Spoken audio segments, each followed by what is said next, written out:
Hey, folks, welcome back to Business and Life Stories with James and Mike. Our guest this week is Richard Lee Ty, who's got some really cool stuff to share and help you guys out. As we know, even though the lockdowns have mostly ended, many of you out there are still struggling to make the kinds of connections you're trying to make. Richard's a TEDx speaker and he's an expert on connecting. And I'm not going to give away anything else. Welcome, Richard. Thank you so much. It's an honor to be on the show. Welcome. We're honored to have you. So how did you get to the point you are now? I mean, you're a TEDx speaker and you have a really fascinating company going on. Was this what you started life to do? No, I did not expect to end up where I am today, but I feel like that's the case for lots of people where life isn't straightforward. Immediately before I started my business and this focus on connection, I actually had an intention to become a music teacher and teach in school. But it wasn't until the last year of my program that I came to the realization that maybe being a teacher in a school setting is not quite for me. I have lots of friends and family members that are teachers, and they just expressed how burnt out they were. And this was during the pandemic, obviously, with lots of changes, like going in person and then going online and all that switching. But I could still see like the larger system was very bureaucratic, and as a teacher, I'd have very little control. And so I made the pivot to entrepreneurship. When I thought about what appealed to me about teaching music in the first place, it came back to connections. It was music where I found my sense of community. Like I spent most of my high school years in the music room, hanging out with the other music nerds because that was my community, that was my tribe. And then teaching, obviously, it's a very special type of connection you build with students as well. So those are some of the reasons that led me down this path. The other large reason is that I've had experiences with loneliness as well. And this happened when I moved cities to go to university. So I was starting from scratch. And I think that's the case perhaps for a lot of listeners too, when you move to a new city, start a new job, or just have like a life transition of getting married, having kids. It really can disrupt your social network, and there's time to reestablish your roots, and that takes a while. And so when I moved to this new place, I was surrounded by new people. Like there's hundreds of people in my classrooms, but I really still didn't feel like I fit in, and it was very shallow relationships. And it took quite a while for me to reestablish my roots. And during that whole time, I felt like it seems like there's something wrong with me, because I sort of looked on social media and seemed like other people already made their friend groups. They were posting about all the fun times they were having, and I felt I must be doing something wrong. I feel left out. But as I had more and more conversations with people, I came to realize that lots of people struggle with making friends, especially during their first year in university. And the thing was, it's not talked about. And that's why I felt like there's so much shame and stigma around it. And so that's why it's such a large importance for me now to normalize conversations around loneliness and connection. That way people recognize there's nothing wrong with you.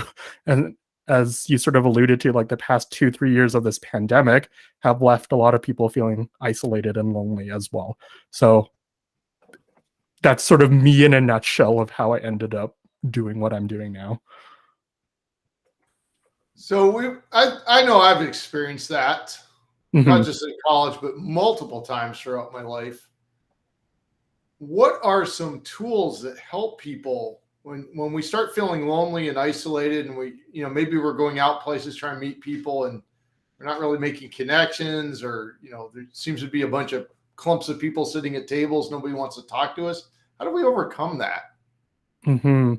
I think there's a few different layers to this.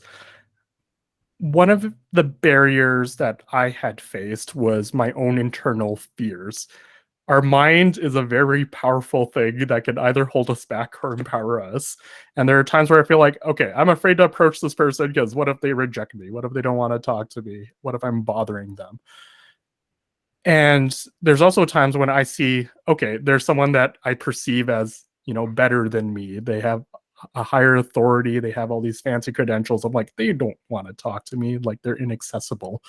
And so a lot of the personal work that I had to do was change those perceptions and sort of realize that at the end of the day, everyone's human, regardless of their job title or accomplishments. And being human means we have human experiences. We all experience loneliness and times of self-doubt and sadness and all that. And so I recognize that is the common ground with how I can connect with people.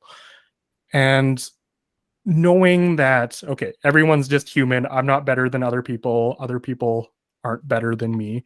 That gave me a lot more comfort to approach people. There's also a specific tool that I've learned from my therapist, and it's called a fear ladder. So if you imagine a ladder, there's all these different rungs, right? And if you imagine whatever goal you have, it's at the top of the ladder. Say my goal is I want to meet 10 new people and like build these meaningful connections with them. And then you assign like each different rung of the ladder, it's associated with a different level of fear. Let's say on a scale of 1 to 10.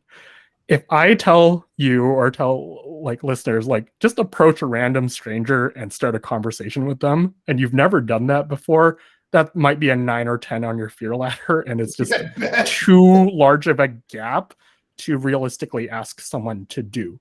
But if instead I ask, okay, what's your 1 out of 10? What's something that still works you towards your goal, but is slightly outside of your comfort zone and is still doable for you? And so some responses I've heard before is like 1 out of 10 is texting a friend that you already know and asking them for coffee, because you know the likelihood of them rejecting you or whatever is low, but it gives you still a chance to practice your skills and step outside of your comfort zone a bit. And once you've practiced that enough, you can go to your 2 out of 10 and 3 out of 10 and 4 out of 10 and so on. So I would recommend that for listeners as well, of just recognizing you're okay where you are. Like you don't have to be like the most charismatic, outgoing, extroverted, whatever type of person. It's finding what is your next step and recognizing that social skills are a skill. It's like a muscle that you can exercise and practice just like any other skill. So I would offer that to listeners. Yeah, I mean, that's very helpful. As a recovering rocket engineer, I got to say, I didn't learn anything about any of what you just discussed. Mm-hmm. It's kind of, I had to learn it later after I changed industries. So yeah, that's super helpful. So you started a company called Excuses to Connect. Yes. So what was that journey like? Yeah. So how this business idea came about actually coincides with the development of my TEDx talk, and how I'll back up a bit. How was I able to do a TEDx talk? That's a question I get asked quite often. And my simple answer is you just apply. I think a lot of people might be under the misconception that you already need to be famous and then invited to speak. But there's a difference between TED and TEDx. So X means that it's independently organized. So they still have an official license from TED to host the event, but really it's these volunteer teams from all around the world, whether at schools or cities, like they obtain the license and they organize the events. And so that also means they set their own criteria for speakers, and that often comes in the form of submitting applications. So I found an opportunity in my city for youth speakers. So all the TEDx speakers at my event were 25 or younger, and I fit within that age category. And so when I got accepted, which I was surprised, it sort of started me on a journey of what is the one key message that I want to share with people, because I know this is going to live on the internet and be associated with me. And when I reflected back upon my life and the key lessons and transformations I've had, the common thread was connection, and sort of transforming from a place where I felt very shy and lonely to recognizing how can I make connection easier for myself. And that came in the form of excuses, finding an excuse to connect with people. And so, for example, one of the things I said in my TEDx talk is dogs are a great excuse to connect. There's been many times when I've seen a stranger approach another stranger and ask, hey, can I pet your dog? Right? It sort of breaks down all these different social barriers or anxieties you might have because the dog is the conduit there. And so I sort of thought, okay, what are other ways to design the situation as though you had a dog so that you feel comfortable approaching people or people feel comfortable approaching you? And so, for example, if you had like a sticker that said, if you're reading this, come say hi, that's an excuse to connect. Or if I had, there's a card game called We're Not Really Strangers. And what it is, it's this deck of question cards designed to help people get to know each other better. There's been many times when I've used that and said like, hey, I have this fun game of question cards to get to know each other better. Do you want to play? And so it's framed as a game. It's more playful and inviting. And so after I had delivered my TEDx talk, I realized, okay, this concept of excuses to connect is too good to just sit on. I know the TEDx talk will be out there, but I sort of realized I really landed on something that I want to keep promoting and advocating for the rest of my life. And so I figured, let's make that my living. Let's form a business around it. And I mean, at that time when I started it, this is my first entrepreneurial venture, but I thought, okay, I am passionate about this and have the mindset that I'm going to be resourceful and adaptable and learn everything I need to learn around entrepreneurship to make this successful. So really, I'm very driven by purpose first. Like I want to make the world a better place because I recognize if I've struggled with loneliness, there's definitely other people that are in the same boat that I feel like would benefit from my messaging and my work. So that's how it ties together. And that's super powerful. What James and I have seen in our work is the early stage companies that really do well and succeed and go on to become big. It's purpose driven is important, but it comes down to the founder living it. Is this an outpouring of the founder's heart and soul? And that's exactly what you're doing. It's so cool about this. I know James is going to ask all the usual ethereal questions when he's ready. You ready yet, James? Richard, I think what really sort of stood out for me was the fact that you describe yourself, or you're marketing yourself, you're living as a connection coach as opposed to a communication coach. There's a lot of coaches for speakers, communication, but we can't communicate without connecting. And before sort of reading up a little bit about you and your company, it just struck a chord, Mike, that isn't it so unusual, or isn't it a wonderful surprise to find someone who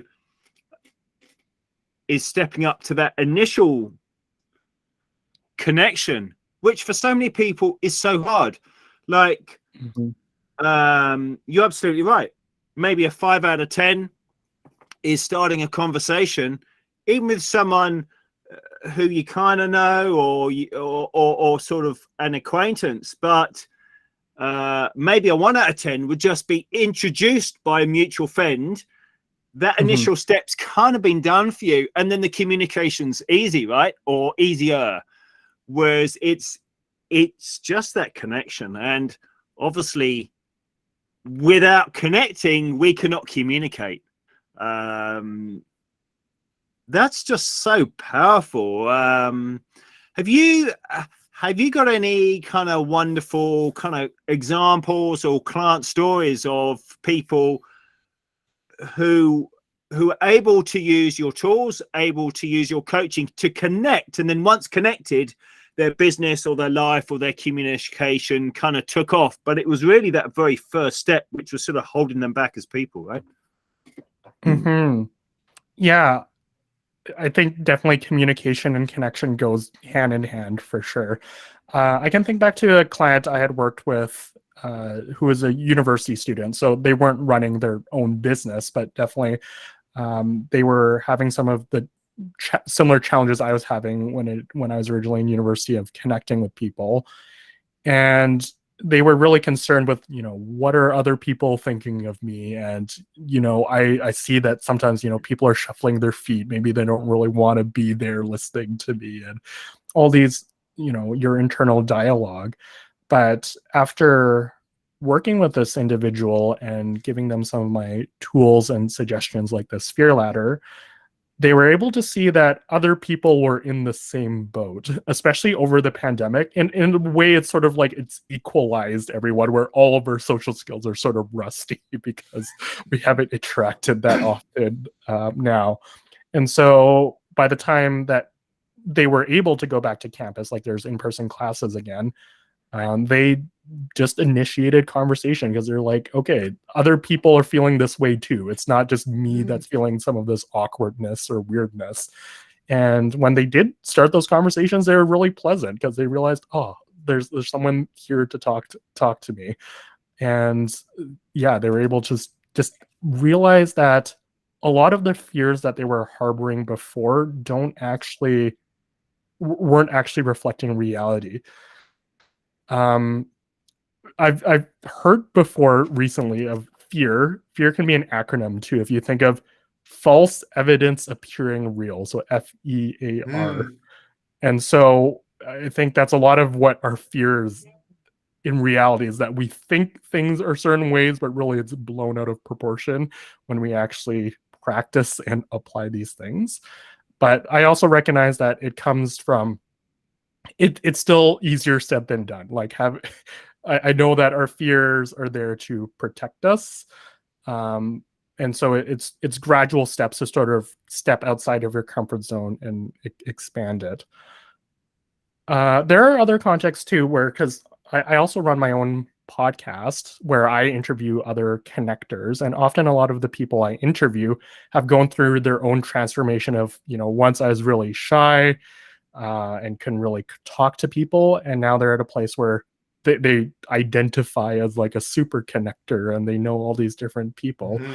And it's had really tremendous value in terms of how far they're able to get personally and professionally, because as you've mentioned, James, it's the key thing is connecting, having a genuine connection with people, because there's a lot of times when I guess maybe you guys have more thoughts on this, but like in sales, sometimes if someone's trying to sell me something, or I sense that, I'm like, oh, I don't want to talk to this person anymore because they're just trying to get my money and manipulate me or whatever. But really, I think really good salespeople, they build a genuine connection, and it's all about serving that individual or providing some solution to their problem. And it's mutually beneficial. It's a win-win situation. It's not like you're trying to scam people out of their money. So yeah, I'd like to hear your thoughts on that too, of like connection when it comes to business and sales. Yeah, I mean, I was actually I would like to mention a couple of things here, but you're absolutely right. Building rapport is really important within personal and initial business connections too, and it has to be genuine. And for me, establishing rapport, connecting, isn't about asking about the weather or how's your day been. It can come across at a deeper level through the tonality of one's voice, through the energetic intention. I certainly find that I'm not a person of idle chatter, but I would hope that my intentions, even though I like to cut to the chase, the energy and the intention is for a genuine connection. And people feel that. Like, and you probably know maybe the percentage more than me, but But I think the verbal communications are relatively low. Kind of, it's a small percentage of our overall kind of connection karma, right? And the body language and the energy or the intention is also a considerable part. And I guess what I was also going to add, which I wanted to pick up on, which kind of joins in with this, is you say that it's a skill, it's kind of a muscle to work on. And obviously a lot of this ties in. There's a whole, as we all know, there's a lot of coaches for dating, men and women, and relationships, and obviously communication comes into a lot of that. But particularly in dating, the connection comes in, and as you said, there is that obvious fear ladder. Hey, I would really like to go up and ask that person maybe out for a coffee or something. For some people, that's a 2 or 3, and for some people, that's like 1,000. Yeah. But I think the really important thing is that we can all practice this connection through just simple everyday things, and by practicing, we can make the other people feel good as well. So I always make the effort when I'm in a shop, or I go to the gym or swimming pool, or if I'm out for a walk, I always say, "Hey, how's your day going? How are you going?" And it continually keeps me supple within it kind of keeps my connection muscle quite supple, but it also, if it's said with a genuine way, it adds to their day as well. And so I think that's the power of connection, be it sales, be it personal, be it speaking to the cashier. It's not only about us, but it's about the other person too, right? Definitely. I love that you gave this tip there of, it's just saying hi to someone. It can be as simple as that. And especially when it comes to service workers of, coffee baristas and retail workers. I mean, they're sort of obligated to talk to you because that's their job, but for you, it's really great practice because they'll be receptive to whatever conversation you might want to strike up with them. Some other helpful tips too, complimenting people, like, if they're wearing a really nice shirt or you notice they have a tattoo, and just asking about it.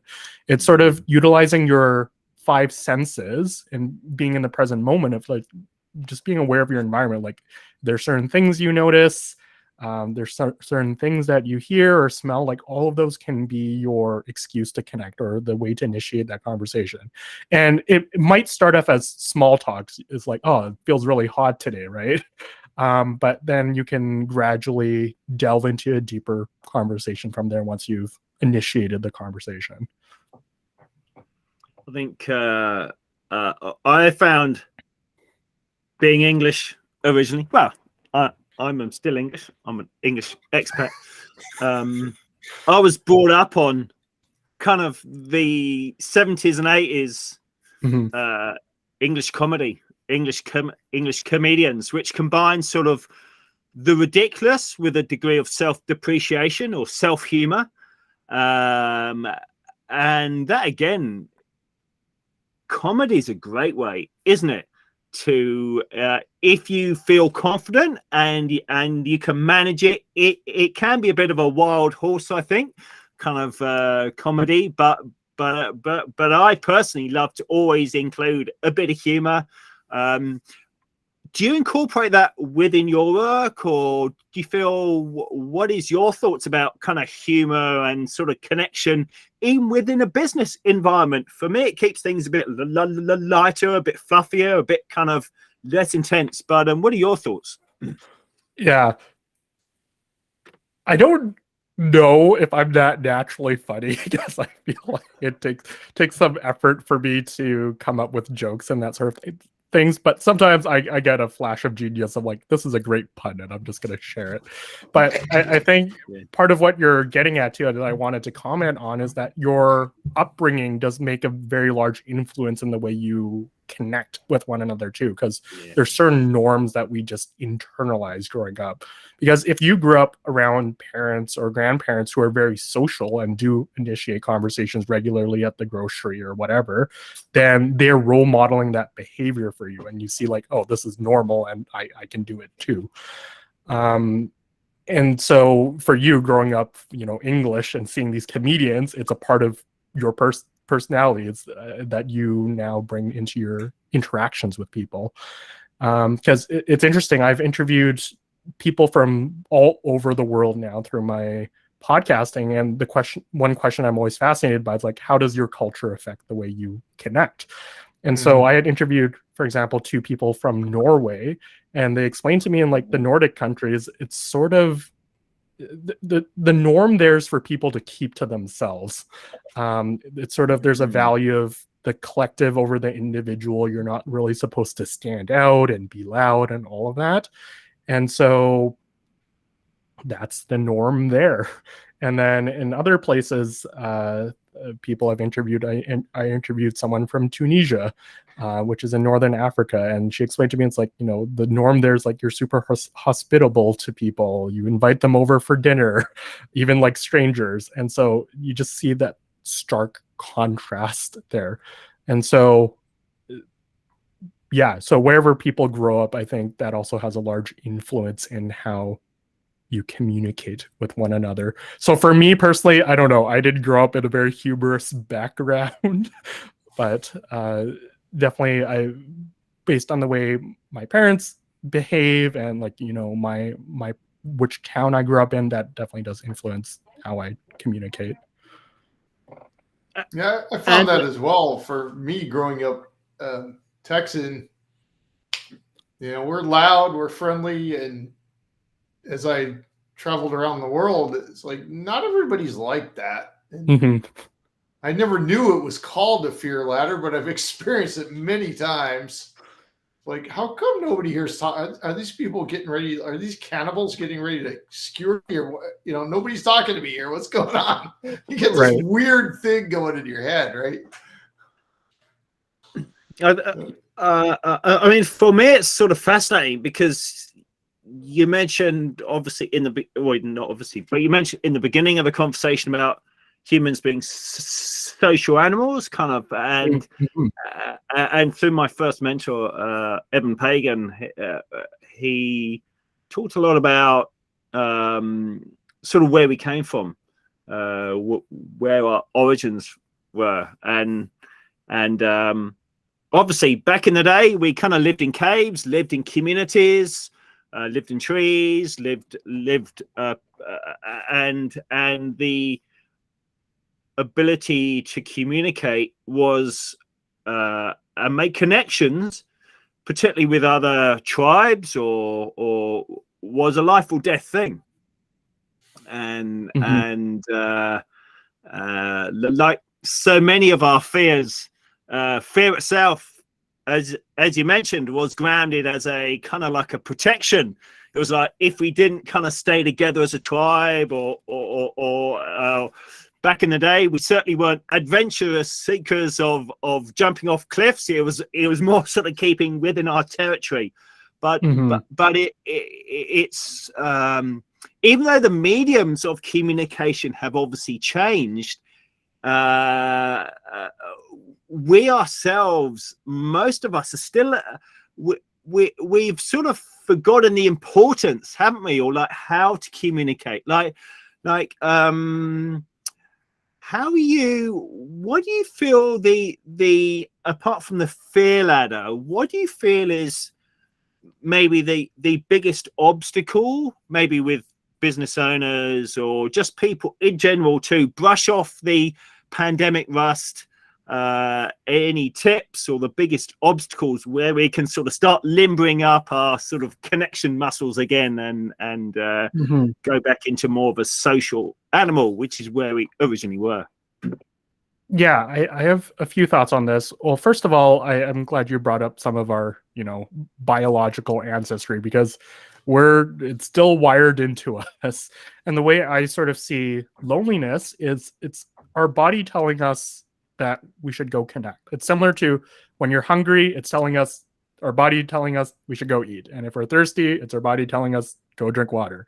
And so loneliness is that same sort of biological marker as well, that really without connection, it does have severe impacts on our physical and mental health. And so it's sort of a warning calls like, okay, actually go connect with people. The thing with coming out of this pandemic and I guess like connecting after COVID, I think it does provide people an opportunity to think about their connections more intentionally.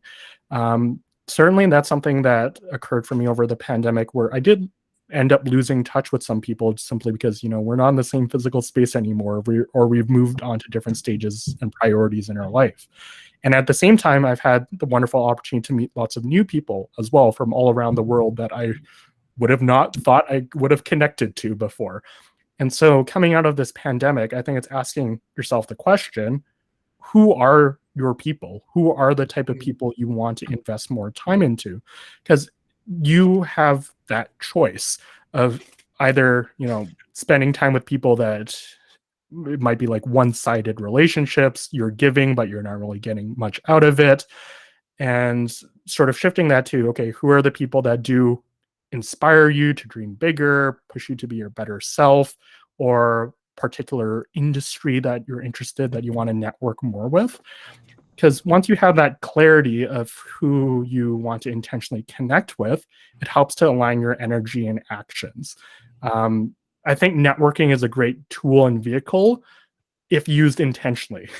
Networking, just if you've been told growing up, like, oh, you know, networking's such a great thing, and you end up being at an event and you're not really sure why you're there, you might end up leaving feeling exhausted and wondering, like, why did I go?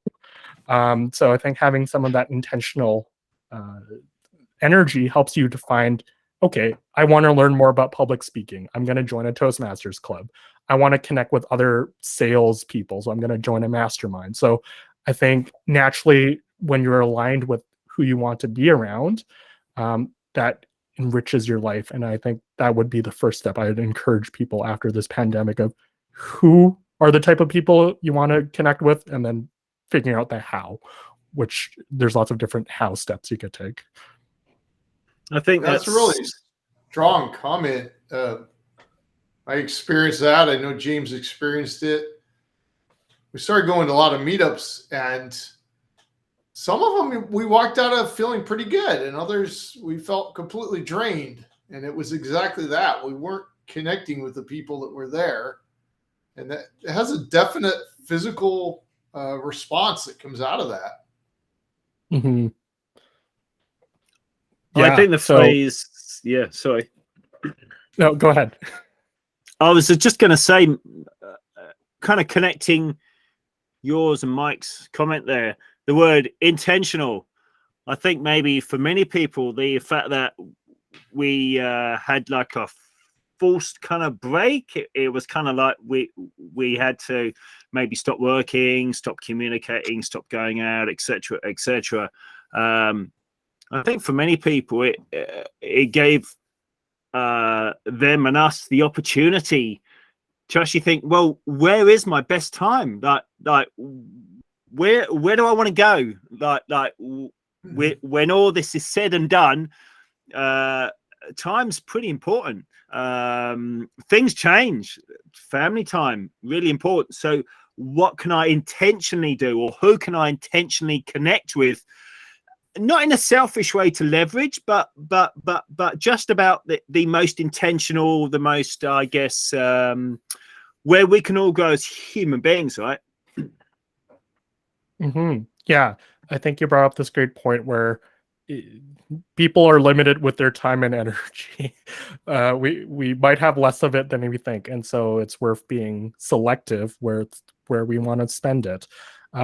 A helpful tool that I offer in my coaching as well is, like, if you think of a pie graph as, okay, the pie graph represents 100% of your time, and if you were to draw a diagram and allocate it to different categories, let's say I'm spending 50% of my time at work right now, and 30% of time with my family, and 20% for recreation, and so on, and sort of drawing out what's your current allocation of time. and then drawing what your ideal allocation of time might be. And it might be different because you might be recognizing that I am spending way too much time with work-related things, and I feel like I need more social connection, like meeting new people in my life or spending more time with my family. And so that gives you sort of a basis of like, here's where you are, here's where you'd like to be. And then again, that's sort of taking intentional steps of reducing and increasing certain levers in your life, so it does get to that ideal balance that you're looking for. And part of that's like examining, like, who are the people that after a conversation with them you feel energized, and who are the people that you feel drained after, because that might be a sign that you might want to adjust the amount of time you spend with them as well. Yeah, it's a really good observation. I'm glad that you said that. Something that we've been sharing with folks for a long time, and it's such a great concept when people run across it, but I don't think there's enough of us out there saying it. It's like the world doesn't get it yet, but it's so powerful. Mm-hmm. So I know you probably have some questions for us. Do you anything you want to know about what we do? Yeah. Well, I'd be curious to know, like, what are your biggest challenges still when it comes to your connection? I mean, you're fairly, advanced into your careers. You've seen and done lots of different things. But I'm curious if there's still any like lingering challenges you have when it comes to connections, because maybe listeners have those same types of challenges too. I'm going to say this before James has a chance to. Okay. My problem is that I still talk like an engineer, according to James. And he's right. I just trust him with this. My biggest challenge, really, I have a habit when I meet somebody new of talking too much instead of slowing down. Now, this is only in person. Zoom, it's not really an issue. But in person, I have noticed that's a real tendency I have. And what I've learned to do is just, I literally have a timer on my watch that'll buzz me silently, and I'll just stop and ask the person, okay, am I talking too much? Can you, or something like that. Right. It's a real blind spot that I have. Mm-hmm. And James, do you have any thoughts to share? Yeah, that's sort of that's an interesting one. Obviously, a little bit of my story was I actually moved into sales. I transitioned into sales due to having a challenge with a speech impediment, and that's sort of in my past to a large degree. And what I found, so I spend a lot of my day talking through work, and I guess what's really interesting is obviously where we put our energy is what we become, and maybe it's a 70s thing, maybe it's kind of a New Zealand thing a little bit, but I always had this image of wanting to be a very capable man, like kind of, and through life's undulations, I have actually become a very capable, kind of more of a lone wolf. I sort of, I can get myself out of a lot of, just that I've kind of developed a mindset where I can get myself out of a lot of situations, be it life or business, or like I see myself as a lone wolf, and that was when I realized that was, wow, like I really have become what I've kind of wanted to become after all these decades of reading about the explorers as a kid, and like Shackleton and Scott and those very, very capable kind of characters, and a lot of the early kind of climbers. So to bring that back to your question, I guess I don't spend a lot of time on social media, so I'm not really connected in that way either. So I guess my biggest challenge is becoming a bit more of a social wolf, and making the effort to really communicate a little bit more which is why I mentioned about having quick chats with people who I meet in my day, because it just kind of slowly chips away at the lone wolf and makes me more of a kind of a social wolf. So yeah, just I think my kind of I guess my biggest challenge is to communicate outside of work more in a social capacity. There we go. Yeah. So I'll offer some comments to both Mike and James, both of your Please. Yeah. situations. So for Mike, around noticing that you're talking too much when it comes to these in-person interactions, it's interesting because when you sort of analyze and break down a conversation, there's this like natural, it's almost sort of like a dance of like one person leads and talks for a bit, and then the other, you pass it to your partner, they ask questions, and sort of this back and forth. And I don't know what personality types both of you are, but I identify as an introvert, which I feel like sometimes gets a bad rap. Introverts sometimes get a bad rap about, they're so shy and quiet and all that. But I've sort of over time learned to see it as my superpower in a way, where introverts, I think, naturally are more open to listening and observing and holding space. They don't necessarily feel like I need to be the loudest person in the room and the life of the party. And so in a way, like I just like listening to people. And even though I might be quiet, it doesn't mean that I'm not engaged, because there's other ways to show that you're engaged through your, as you're saying earlier, your body language, through shaking your head and saying those sort of things. So Mike, I'm curious, like when it comes to like this tendency to talk a lot, according to you, where do you feel like that comes from? I think it's the natural outcome of spending a lot of time analyzing reports, going through finances, listening to investor, a lot of time spent where I'm not talking. Right. And so then there's an opportunity, and it's kind of like letting the kid into the candy store, right? It's like, woo! Right. Yeah.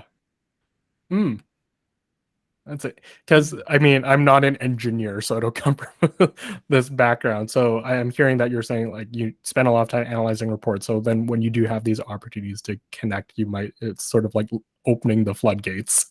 Yeah. And I've done a lot of it too, because our main business is helping startups to not Right. fail. So Yeah. conversations are always focused around what's best for the client, what tools do we need to train them on, and so on.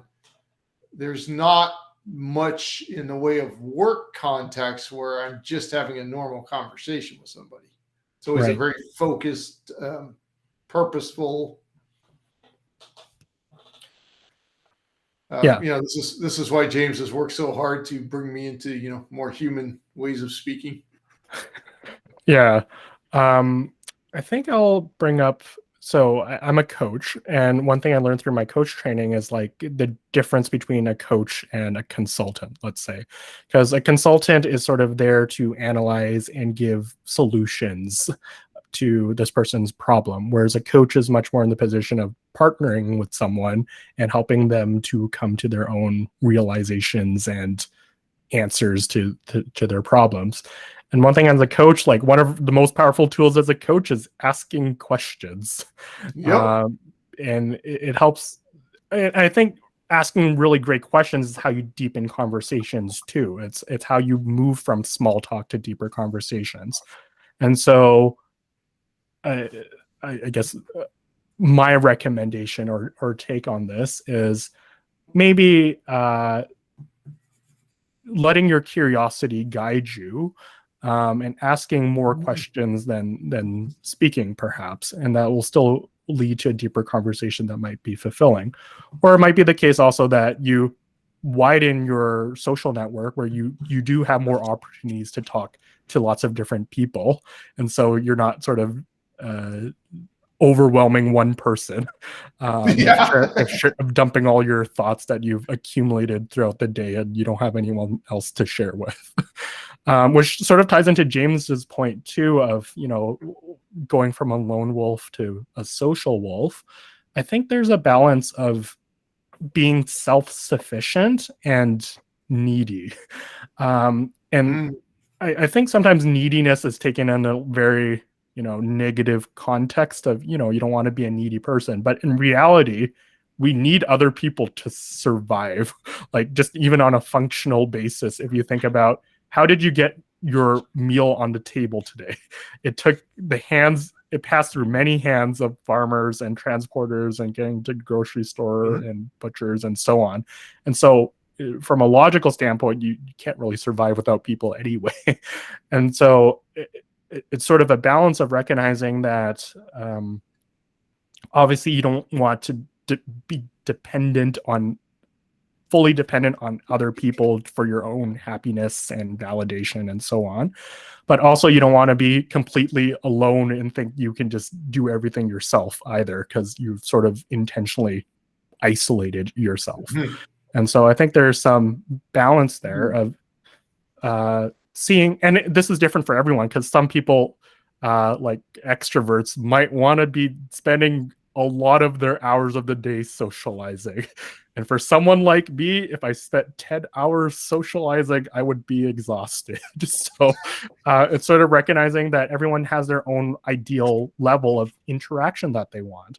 And for you, James, it might be, slightly more than the lone wolf. And you're getting some of that interaction through, interacting with strangers throughout your day. And that's okay. It's sort of finding, again, your own balance and your amount of people and type of people you want to be around. So I don't know. Hopefully that gives some more insight to both of your situations. Yes, that's very helpful. Yeah. So we'll have links down below the video as usual for everybody on how to reach Richard and so on, how to connect with him. Richard, is there any final thoughts you'd like to share with the audience? Yes. Obviously, I'm a connector. So, and for anyone that's listening to this podcast, this is your excuse to connect. You can say that, you listened to this episode and I say like, Richard, I wanted to reach out to you because I liked what you had to say or had these more questions. Like, I'm totally happy and my inbox is open because I love connecting with people. And my motto in life is you never know how any connection can transform your life. There's been many times where I've met the right person in the right place, and it just led to a whole domino effect of, them introducing me to other people and other opportunities. And so at the end of the day, that's why connection, I think, is such a powerful thing, because you just don't know.